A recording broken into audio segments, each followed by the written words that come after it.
My name is Orrin Caldwell. I'm 40 years old, and for the past 15 years I've built what most people would call a successful business empire. I own a family construction company based out of Denver, Colorado, specializing in commercial real estate development. We've put up office buildings, shopping centers, and luxury condominiums across the Rocky Mountain region. The business has been good to me, very good in fact. Nearly 2 years ago, I thought I'd found something even more valuable than financial success. The woman I wanted to spend the rest of my life with. Her name was Delphine Hayes, 36 years old, with the kind of sharp intelligence that initially attracted me to her. She worked in marketing for a tech startup downtown, and we met at a charity gala for the Denver Children's Hospital. She was elegant, well-spoken, and seemed to genuinely appreciate the work ethic that had gotten me where I was. If you enjoy stories of cold-blooded revenge and gripping plot twists, like this video and subscribe to the channel now. There are brand new, unreleased stories here every day, each one more intense than the last. Delphine moved in with me after about 6 months of dating. My house in Cherry Hills Village had plenty of space, and honestly, I enjoyed the company. She fit seamlessly into my routine. We'd have coffee together in the mornings before I headed to job sites, and she'd often have dinner waiting when I got home. Weekend trips to Aspen, evenings at the Denver Art Museum, dinner parties with my business associates. She handled it all with grace. As our relationship deepened, I began including her in aspects of my business that I'd never shared with anyone outside my immediate family.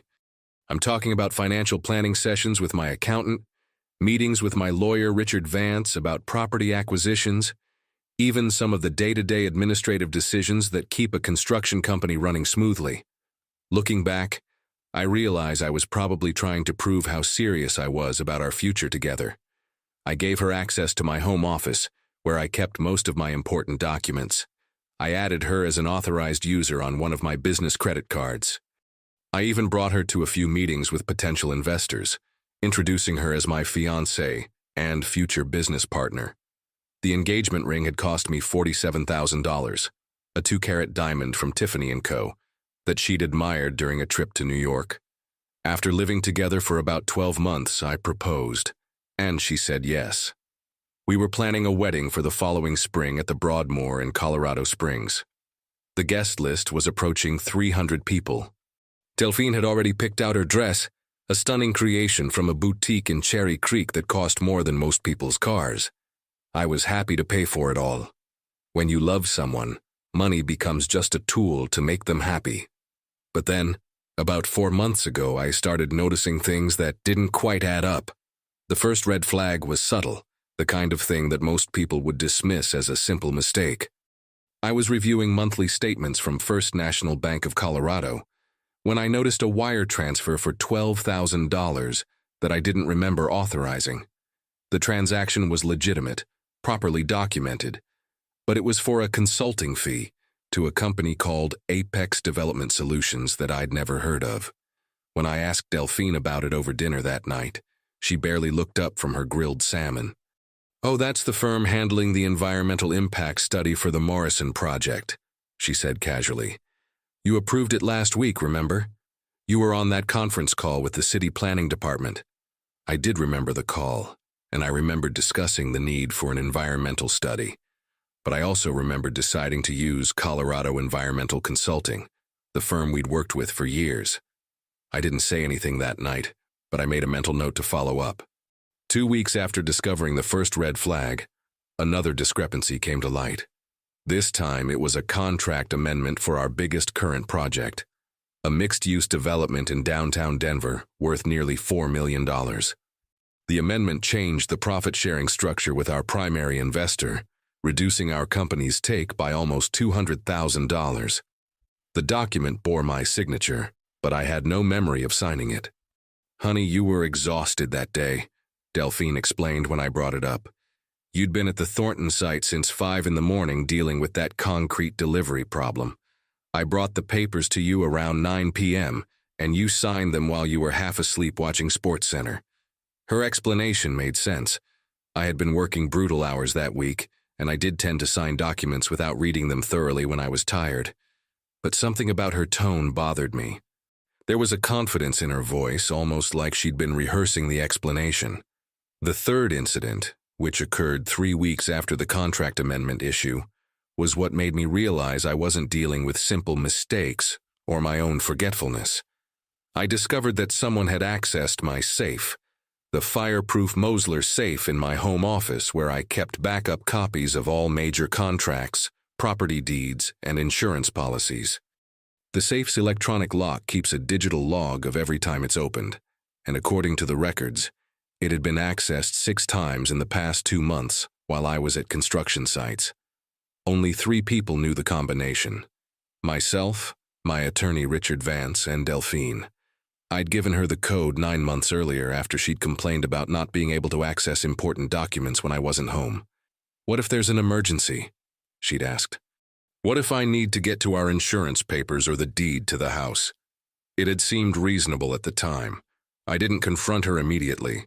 15 years in construction had taught me that when something doesn't feel right, you don't tear down the whole structure until you know exactly where the problem is.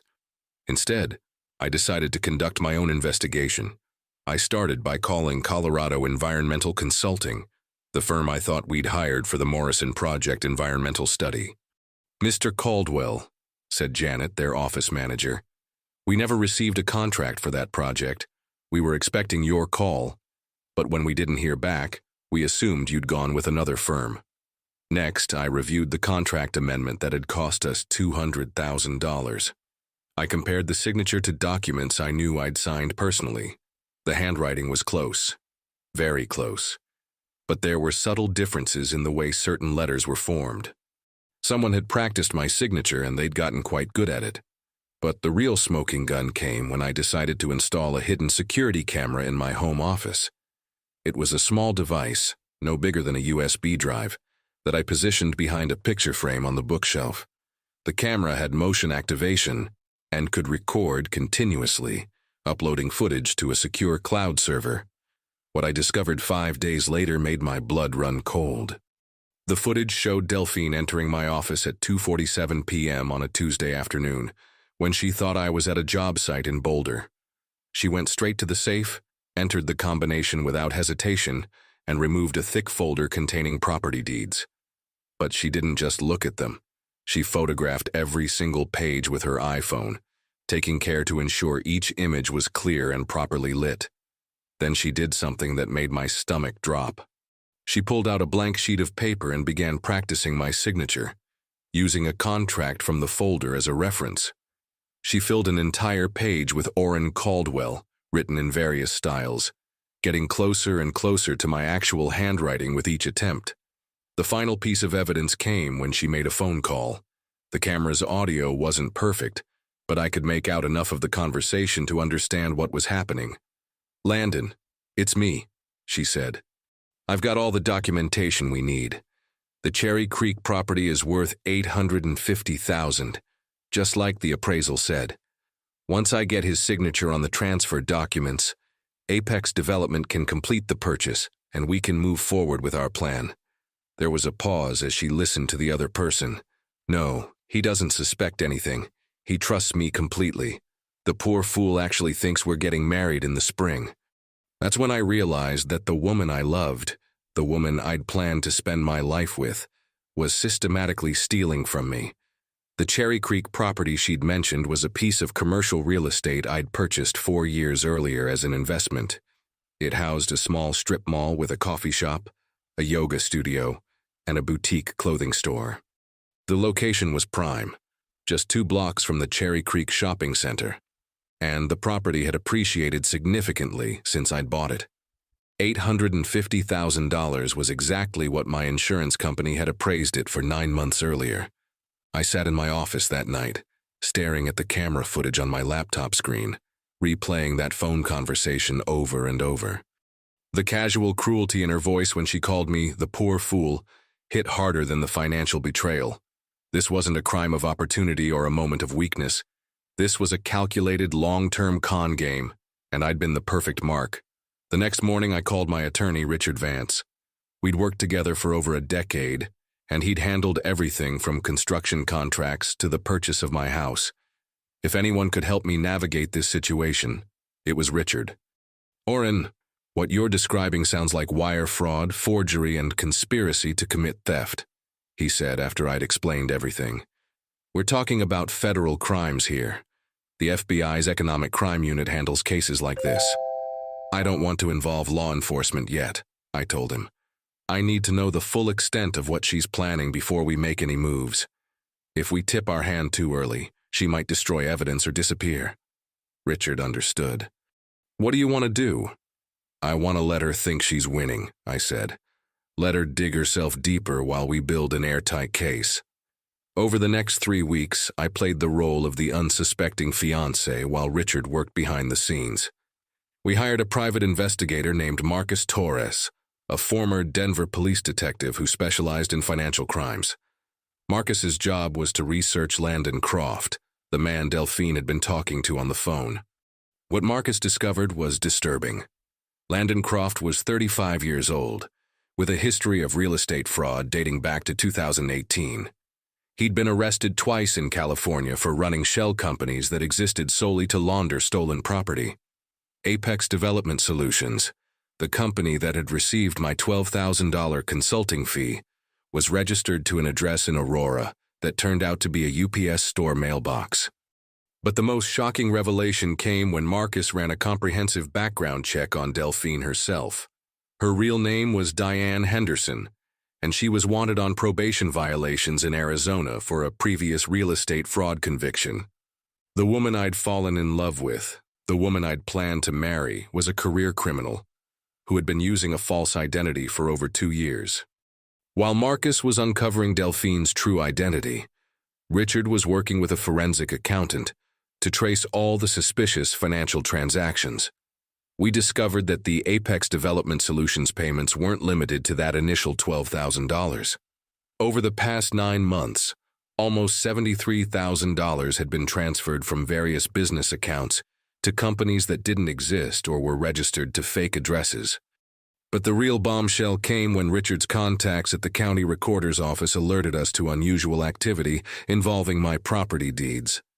Someone had been making inquiries about transferring ownership of the Cherry Creek property, asking about the specific documentation that would be required and the timeframes involved. She's not just planning to steal money, Richard explained. She's planning to steal the entire property. Based on what we're seeing, I think she's going to forge your signature on a deed transfer, sell the property to Apex Development Solutions at below market value, and then Landon Croft will flip it for the full $850,000. They'll split the profits and disappear. The audacity of it was breathtaking. This wasn't a simple case of someone stealing from petty cash or skimming money from business accounts.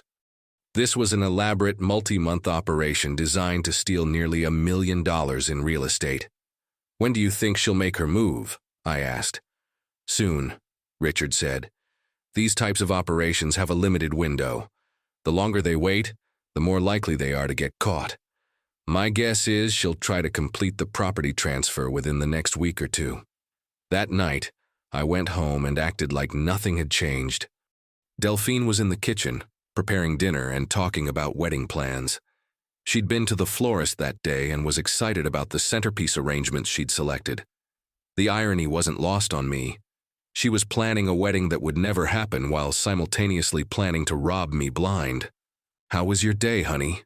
she asked, kissing me on the cheek as I walked through the door. "Same as always," I replied. "Just trying to keep all the projects on schedule."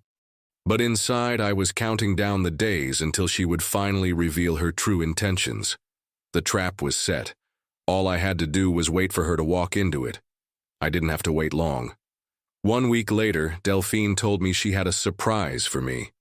She'd arranged for us to meet with a real estate attorney to discuss optimizing our property holdings for tax purposes before the wedding. The meeting was scheduled for Friday afternoon at a law office in downtown Denver. "It's just some paperwork," she said with that same practiced smile I'd fallen in love with 2 years earlier. "Nothing major, but it could save us thousands in capital gains taxes down the road." I agreed to attend the meeting, but I also made sure Richard would be ready to spring our trap. We'd spent the previous 3 weeks preparing all the necessary legal documents. restraining orders, asset freezes, and criminal complaints. The Denver Police Department's Economic Crime Unit was standing by, waiting for my signal. Friday arrived gray and cold, typical November weather in Colorado. The law office was in a high-rise building on 17th Street, with a view of the Rocky Mountains that would have been impressive under different circumstances.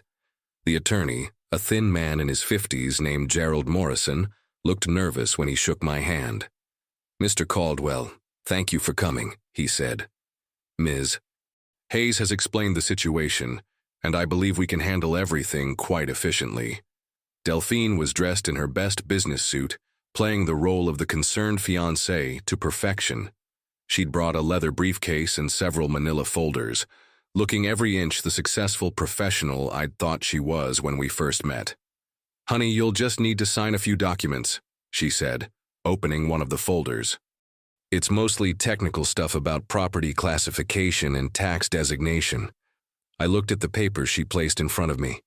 To most people, they would have appeared to be legitimate tax documents filled with legal jargon about beneficial ownership restructuring and tax advantage transfers.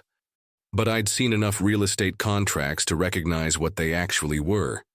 Deed transfer documents that would sign over ownership of my Cherry Creek property to Apex Development Solutions for the bargain price of $1. "This is interesting," I said, pretending to study the documents. "Can you walk me through exactly what this accomplishes?" Delphine's explanation was smooth and well-rehearsed. She talked about creating shell companies to minimize tax liability, about the benefits of transferring assets between related entities, about how this would protect our wealth after we were married. If I hadn't known what she was really planning, I might have been impressed by her knowledge of real estate law. "Where do I sign?" I asked. The relief in her eyes was unmistakable. After months of planning and preparation, she thought she'd finally succeeded. Gerald Morrison, who was clearly being paid to facilitate this fraud, pointed to the signature lines on each document. I picked up the pen, looked at Delphine one last time, and said, "You know, before I sign anything this important, I always like to have my attorney review it." That's when I pulled out my phone and sent a simple text message to Richard. "Now." 5 minutes later, the conference room door opened and Richard walked in, followed by Detective Sarah Kim from the Denver Police Economic Crime Unit and FBI Special Agent Michael Rodriguez. The look on Delphine's face was something I'll never forget. A mixture of shock, rage, and the dawning realization that her carefully constructed plan had just collapsed. "Diane Henderson," Detective Kim said, "you're under arrest for wire fraud, forgery, conspiracy to commit theft, and violation of your probation terms in Arizona." Gerald Morrison immediately started claiming he'd been deceived, that he had no idea the documents were fraudulent. Agent Rodriguez informed him that his cooperation would be noted, but that he'd still need to answer questions about his role in the scheme. As for Delphine, or Diane as I now knew her real name to be, she tried one last manipulation. "Orrin, please," she said as the handcuffs clicked into place. "You don't understand. Landon was blackmailing me. He had compromising photos from when we were involved years ago. I never wanted to hurt you." But I was done listening to her lies. The legal proceedings that followed were swift and decisive. The evidence we'd gathered was overwhelming. Recorded phone conversations, forged signatures, financial records showing the fraudulent transfers, and testimony from Marcus Torres about her criminal history and false identity. Landon Croft was arrested 2 days later at his apartment in Aurora, where police found additional forged documents and evidence of other real estate scams he'd been planning. Diane pleaded guilty to all charges in exchange for a reduced sentence. She was sentenced to 4 years in federal prison and ordered to pay full restitution for the money she'd stolen. Her probation from the Arizona conviction was revoked, adding another year to her sentence. Landon wasn't as smart.